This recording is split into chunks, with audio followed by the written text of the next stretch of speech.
Hello, folks. Welcome back, everyone. Welcome to the Daily World Pod by Zebra Truth. I'm your host, Thomas Smith, and today we're unpacking the incredibly successful Squid Game show.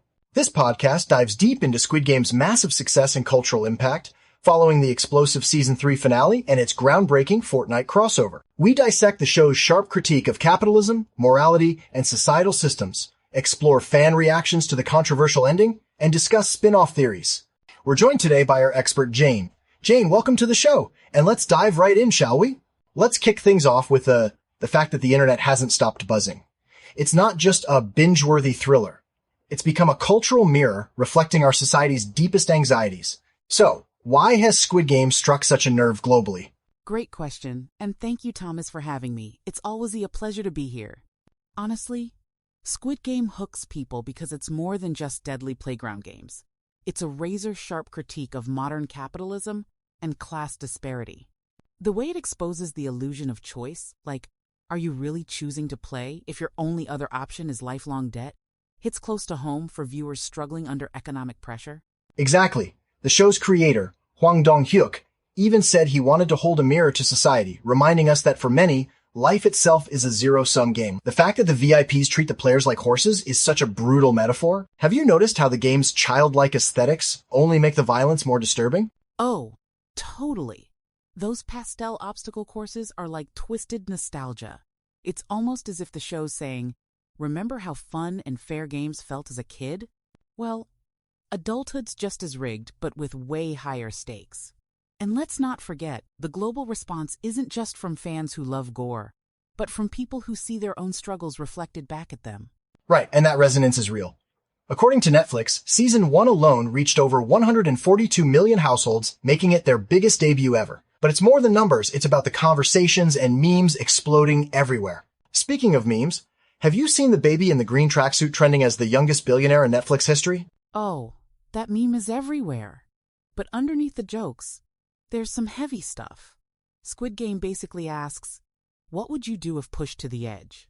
The illusion of fairness is especially brutal. The voting scene in Season 1 pretends to offer democracy, but everyone's so desperate that they end up back in the games anyway. It's a masterclass in showing how systems exploit vulnerability. Let's break this down logically. When you look at the data, the deck is stacked from the start.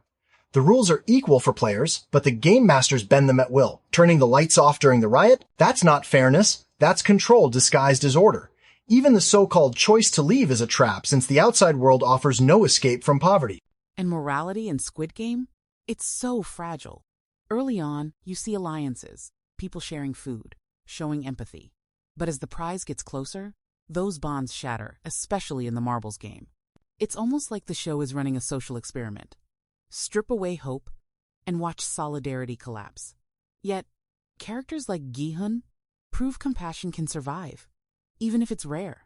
Interesting you mentioned that studies in behavioral economics echo this, showing that as stakes rise, cooperation breaks down.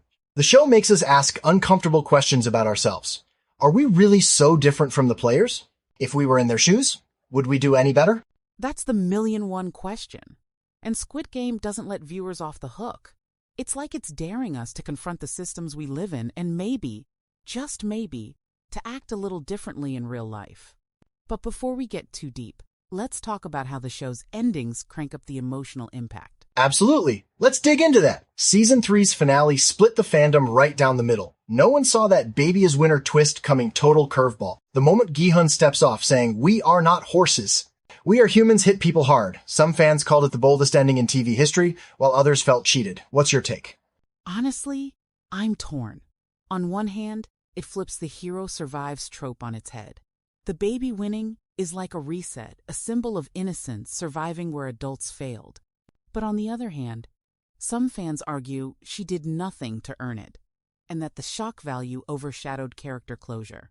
It's wild how memes about baby billionaire coexist with serious debates about morality.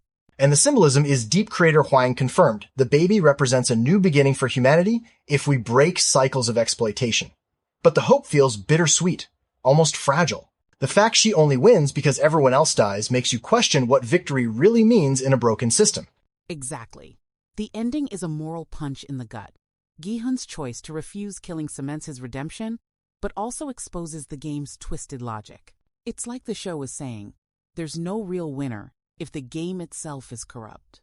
No wonder social media exploded with everything from tearful reaction videos to people calling the finale trash.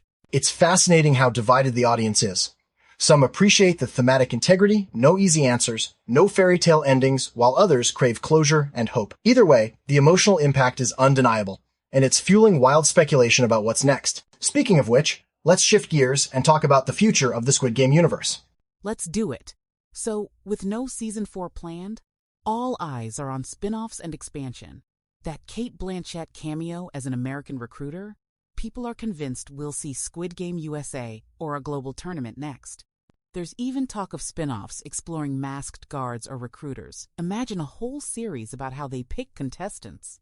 And the crossovers. The Fortnite, Cheng 2, Squid Game collab was genius. By launching Season 3 alongside Fortnite's new Squid Grounds map, Netflix tapped into a massive gaming audience.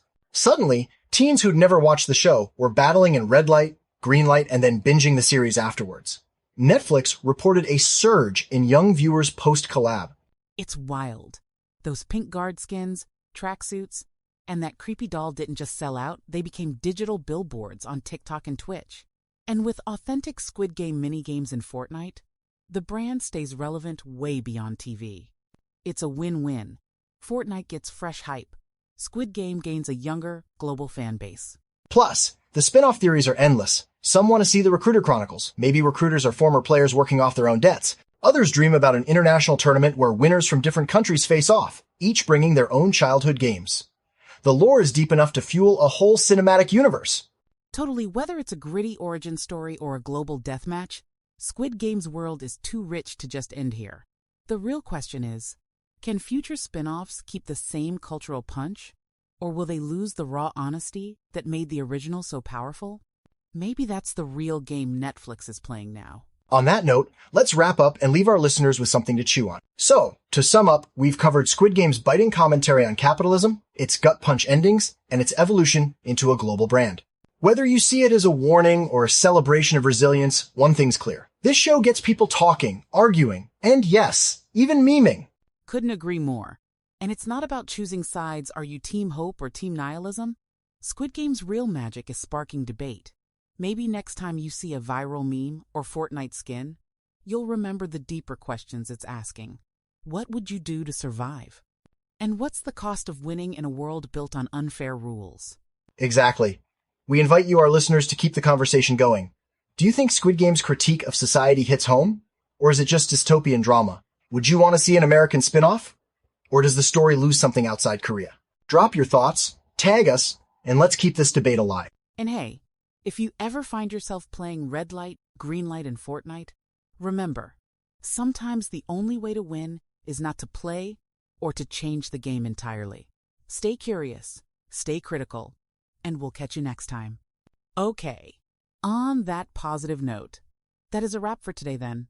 Well, thanks to everyone for listening to the Daily World Pod by ZebraTruth. If you learned something today or got a little fired up, share the episode, subscribe, and stay tuned. We'll be back with more from the bleeding edge of AI and sports. Meanwhile, you can also visit our website www.zebratruth.com and download our app to stay informed and stay connected.